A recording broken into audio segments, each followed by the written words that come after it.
A little bit. Just a little bit. A little bit good.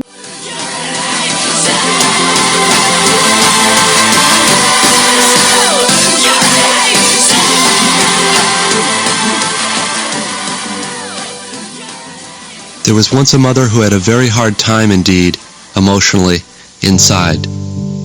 As she remembered it, she had always had a hard time, even as a child. From an objective perspective, it would not be inaccurate to say that this mother-to-be had had some very heavy psychic shit laid on her as a little girl, and that some of the shit qualified as parental abuse. Peers appeared to envy her energy, drive, appearance, intelligence, disposition, and unfailing consideration for the needs and feelings of others. Footnote: the phrases lighten up and chill out had not at this time come into currency, nor in fact had psychic shit, nor had parental abuse or even objective perspective. Return to text. She had few close friends. By the time she was grown up, it would be accurate to say that the mother-to-be was having a very hard interior time of it indeed. When she became a mother, things became even harder. The mother's expectations of her small child were also, it turned out, impossibly high. The child appeared in a sense to be the mother's own reflection in a diminishing and deeply flawed mirror. Thus every time the child was rude, greedy, foul, dense, selfish, cruel, disobedient, lazy, foolish, willful, or childish, the mother's deepest and most natural inclination was to loathe it.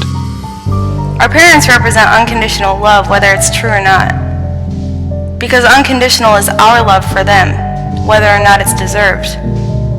We want to please them, and we don't consider that they might not want to be pleased. We want their approval, and don't consider that it might not be attainable.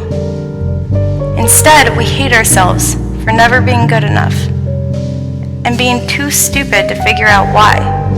The pawn or the rival, abuse or rejection. It is all I have ever known. It is my mother and father. I am its child. In return, the small child, as it grew, loved the mother more than all other things in the world put together.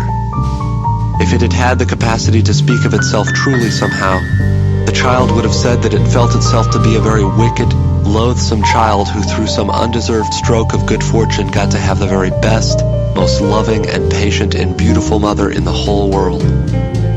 I already see it in my 4-year-old daughter. She wants nothing more than to please me, and she doesn't understand that she doesn't have to try.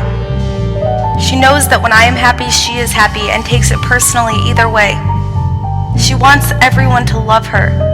She brings offerings of stuffed animals. I recognize that she was already trying to solve an equation that shouldn't exist.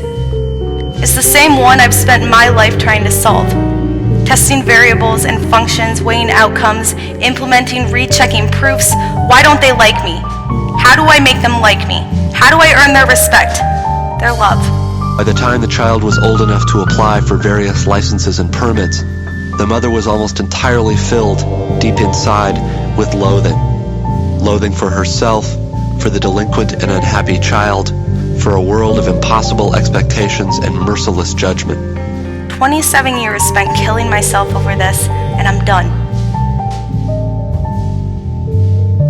Thus, one of the few things I know for certain is that I love post-production.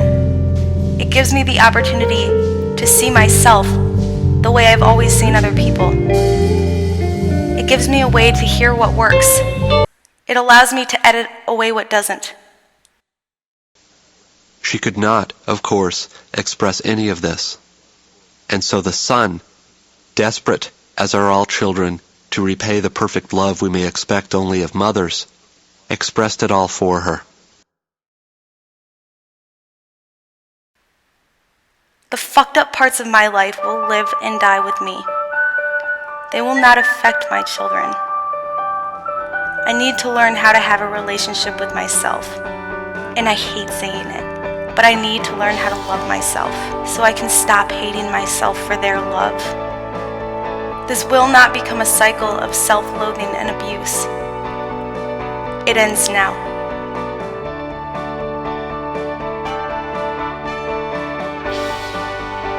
I am Evie Miller, and this has been Post Production, a podcast about no longer giving a fuck.